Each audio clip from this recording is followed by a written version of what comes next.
ಖಂಡಿತ 5 ನಿಮಿಷದಲ್ಲಿ ಈ ದೋಸೆನ ಪ್ರಿಪೇರ್ ಮಾಡ್ಕೋಬೋದು. ಇದಕ್ಕೆ ಸೂಪರ್ ಕಾಂಬಿನೇಷನ್ ಆಗಿರೋ ಅಂಥ ಚಟ್ನಿ ಸಹ ತೋರಿಸ್ತಾ ಇದ್ದೀನಿ.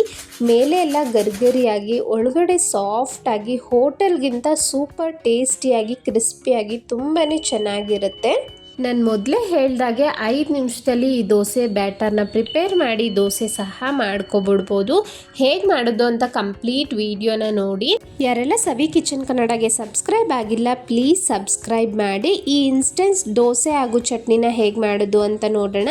ಮೊದಲಿಗೆ ಇಲ್ಲಿ ಚಟ್ನಿ ಮಾಡಿಬಿಡ್ತೀನಿ, ಆಮೇಲೆ ಬಿಸಿ ಬಿಸಿ ದೋಸೆ ಮಾಡ್ಕೋಬೋದು. ಈಗ ಪ್ಯಾನ್ಗೆ 1 ಕಪ್ ಆಗೋಷ್ಟು ಕಡಲೆ ಬೀಜನ ಹಾಕಿ ಲೋ ಫ್ಲೇಮಲ್ಲೇ ಫ್ರೈ ಮಾಡ್ಕೋಬೇಕು. ನಮಗೆ ಮೇಲೆ ಸಿಪ್ಪೆ ಎಲ್ಲ ಒಂಚೂರು ಬಣ್ಣ ಚೇಂಜ್ ಆಗ್ತಾ ಬರುತ್ತೆ ಅಲ್ಲ, ಅಲ್ಲಿ ತನಕ ಫ್ರೈ ಮಾಡಿಕೊಂಡು ಪಕ್ಕಕ್ಕಿಡೋಣ. ಈಗ ಅದೇ ಪ್ಯಾನ್ಗೆ 1 ಟೇಬಲ್ ಸ್ಪೂನ್ ಆಗೋಷ್ಟು ಎಣ್ಣೆ ಹಾಕ್ಕೊಂಡು 2 ಹಸಿಮೆಣಸಿನ್ಕಾಯಿನ ಹಾಕ್ತಾ ಇದ್ದೀನಿ.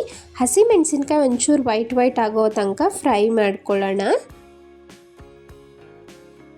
ಅನಂತರ ಯಾವ ಕಪ್ಪಲ್ಲಿ ಕಡಲೆ ಬೀಜ ಹಾಕಿದ್ನೋ ಅದೇ ಕಪ್ನಲ್ಲಿ ತೆಂಗಿನಕಾಯಿನ ಹಾಕ್ತಾ ಇದ್ದೀನಿ. 2 ಒಣಮೆಣಸಿನಕಾಯಿ, 1-2 ಟೇಬಲ್ ಸ್ಪೂನ್ ಆಗೋಷ್ಟು ಹುರಿಗಡಲೆನ ಹಾಕಿ ಲೋ ಟು ಮೀಡಿಯಂ ಫ್ಲೇಮಲ್ಲೇ ಒಂಚೂರು ಫ್ರೈ ಮಾಡ್ಕೊಳ್ಳೋಣ ಎಲ್ಲವನ್ನು. ಈಗ ಸ್ಟವ್ನ ಆಫ್ ಮಾಡಿ ಮಿಕ್ಸಿ ಜಾರ್ಗೆ ಟ್ರಾನ್ಸ್ಫರ್ ಮಾಡ್ಕೊಳ್ತಾ ಇದ್ದೀನಿ. ಇದಕ್ಕೆ ಒಂದು ಸ್ವಲ್ಪ ಹುಣಸೆ ಹಣ್ಣನ್ನು ಹಾಕೊಳ್ತಾ ಇದ್ದೀನಿ. ನಂತರ ಹುರಿದಿಟ್ಟಿರೋ ಅಂಥ ಕಡಲೆ ಬೀಜನ ಸಿಪ್ಪೆ ತೆಗೆದು ಹಾಕೊಳ್ಳಿ ಅಥವಾ ಹಾಗೆ ಬೇಕಾದರೂ ಹಾಕ್ಬೋದು. ರುಚಿಗೆ ತಕ್ಕಷ್ಟು ಉಪ್ಪು, ನಂತರ ಒಂದು ಸ್ವಲ್ಪ ಫ್ರೆಶ್ ಆಗಿರೋ ಅಂಥ ಕೊತ್ತಂಬರಿ ಸೊಪ್ಪು, ಒಂದು ಸ್ವಲ್ಪ ನೀರು ಎಷ್ಟು ಬೇಕೋ ಅಷ್ಟು ಹಾಕ್ಕೊಂಡು ನುಣ್ಣಗೆ ರುಬ್ಕೊಳ್ಳೋಣ. ನೋಡಿ ಚಟ್ನಿ ರೆಡಿಯಾಗಿದೆ. ಹೋಟೆಲ್ ಸ್ಟೈಲ್ನಲ್ಲಿ ಇರಲಿ ಅಂತ ಒಂದು ಚಿಕ್ಕದಾಗಿ ಒಗ್ಗರಣೆ ಕೊಡೋಣ. 1-2 ಟೇಬಲ್ ಸ್ಪೂನ್ ಎಣ್ಣೆಗೆ ಒಂದು ಸ್ವಲ್ಪ ಸಾಸಿವೆ, ಕಡಲೆಬೇಳೆ, ಉದ್ದಿನಬೇಳೆ ಹಾಕ್ಕೊಂಡು ಒಂಚೂರು ಫ್ರೈ ಆಗೋ ತನಕ ಫ್ರೈ ಮಾಡ್ಕೊಳ್ಳಿ ಲೋ ಫ್ಲೇಮಲ್ಲೇ. ನಂತರ ಹಸಿ ಕರಿಬೇವು ಹಾಗೆ ಒಂದು ಒಣಮೆಣಸಿನ್ಕಾಯಿನ ಹಾಕ್ಕೊಂಡು ಫ್ರೈ ಮಾಡ್ಕೊಂಡಿದ್ದೀನಿ. ಈಗ ಸ್ಟವನ್ನು ಆಫ್ ಮಾಡಿ ಈ ಒಗ್ಗರಣೆನ ಚಟ್ನಿಗೆ ಹಾಕಿದ್ರೆ ಸೂಪರ್ ಸಖತ್ ಟೇಸ್ಟಿಯಾಗಿರೋ ಅಂಥ ಹೋಟೆಲ್ ಸ್ಟೈಲ್ ಚಟ್ನಿ ರೆಡಿ ಇದೆ. ಈ ಚಟ್ನಿ ದೋಸೆಗೆ, ಇಡ್ಲಿಗೆ, ಪಡ್ಡು, ಉಪ್ಪಿಟ್ಟು ಎಲ್ಲದಕ್ಕೂ ಒಳ್ಳೆ ಕಾಂಬಿನೇಷನ್, ತುಂಬಾ ಚೆನ್ನಾಗಿರುತ್ತೆ. ಒಂದ್ಸಲ ಟ್ರೈ ಮಾಡಿ ನೋಡಿ. ನಾರ್ಮಲ್ ಚಟ್ನಿಗಿಂತ ಇದು ಟೇಸ್ಟ್ ತುಂಬ ಚೆನ್ನಾಗಿರುತ್ತೆ. ಈಗ ತಡ ಮಾಡದೆ ದೋಸೆ ಮಾಡೋಕ್ಕೆ ಶುರು ಮಾಡೋಣ. ನಾನು 2 ಒಣಮೆಣಸಿನಕಾಯಿನ ನೀರಲ್ಲಿ ನೆನೆಸಿ ಇಟ್ಟಿದ್ದೆ ಒಂದು 15 ನಿಮಿಷ. ಈ ರೀತಿ ಮಾಡೋದ್ರಿಂದ ರುಬ್ಬಿದಾಗ ಸ್ಮೂತಾಗಿ ಬ್ಲೆಂಡ್ ಆಗಿಬಿಡುತ್ತೆ ಅಂತ.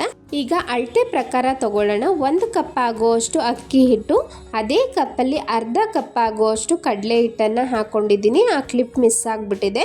ಅಕ್ಕಿ ಎಷ್ಟು ತೊಗೊಳ್ತೀವೋ ಅದರಲ್ಲಿ ಅರ್ಧದಷ್ಟು ಕಡಲೆ ಹಿಟ್ಟು ತೊಗೋಬೇಕು. ಒಂದು 5-6 ಎಸಳು ಬೆಳ್ಳುಳ್ಳಿ, ನೋಡಿ ಈ ಸೈಜ್ ಪೊಟ್ಯಾಟೋನ ತೊಗೊಂಡಿದ್ದೀನಿ ನಾನು. ಇದನ್ನು ಬೇಯಿಸೋದೆಲ್ಲ ಏನು ಬೇಡ, ಸಿಪ್ಪೆ ತೆಗೆದು ಕಟ್ ಮಾಡಿಕೊಂಡು ಸೇರಿಸ್ಕೊಳ್ತಾ ಇದ್ದೀನಿ. ನಂತರ ಅರ್ಧ ಕಪ್ ಆಗೋಷ್ಟು ಗಟ್ಟಿ ಮೊಸರನ್ನ ಹಾಕ್ಕೊಳ್ತಾ ಇದ್ದೀನಿ. ಹುಳಿ ಬಂದಿರೋ ಮೊಸರು ಆದರೆ ಇನ್ನೂ ತುಂಬ ಚೆನ್ನಾಗಿರುತ್ತೆ ಇನ್ಸ್ಟೆಂಟಾಗಿ ಮಾಡ್ತಿರೋದ್ರಿಂದ. ನಂತರ ಅದೇ ಕಪ್ನಲ್ಲಿ 3/4 ಕಪ್ ಆಗೋಷ್ಟು ನೀರನ್ನು ಹಾಕ್ಕೊಳ್ತಾ ಇದ್ದೀನಿ. ನೀವು ಮೊದಲಿಗೆ ಅರ್ಧ ಕಪ್ ಹಾಕ್ಕೊಂಡು ನಂತರ ಬೇಕಾದರೆ ಇನ್ನೊಂದು 1/4 ಕಪ್ ಅಡ್ಜಸ್ಟ್ ಮಾಡ್ಕೊಳ್ಳಿ.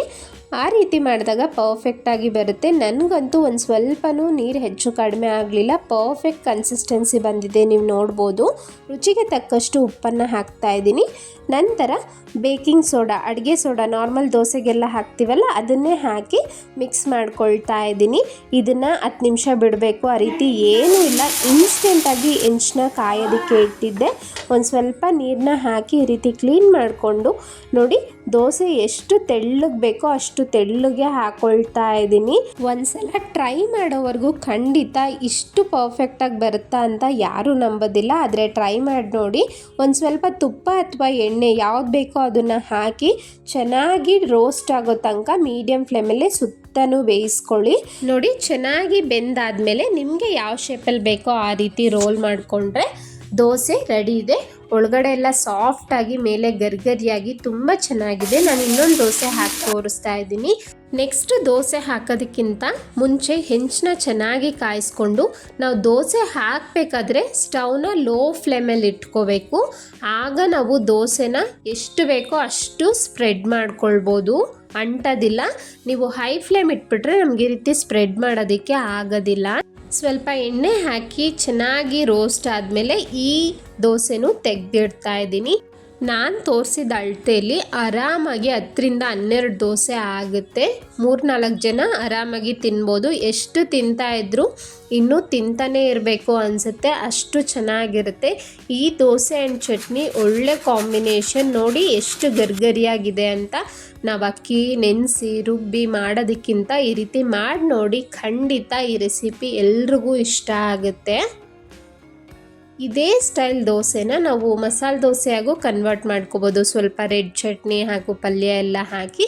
ಇದೇ ರೀತಿ ಯೂನಿಕ್ ರೆಸಿಪೀಸ್ಗಾಗಿ ಸವಿ ಕಿಚನ್ ಕನ್ನಡನ ಪ್ಲೀಸ್ ಸಬ್ಸ್ಕ್ರೈಬ್ ಮಾಡಿ ಅಂತ ಹೇಳ್ತಾ, ಈ ವಿಡಿಯೋ ನಿಮ್ಗೆ ಇಷ್ಟ ಆಗಿದ್ರೆ ಲೈಕ್ ಮಾಡಿ. ನಿಮಗೆ ಹೇಗೆ ಬಂತು ಅನ್ನೋದನ್ನ ಕಮೆಂಟ್ನಲ್ಲಿ ತಿಳಿಸೋದನ್ನು ಮರಿಬೇಡಿ.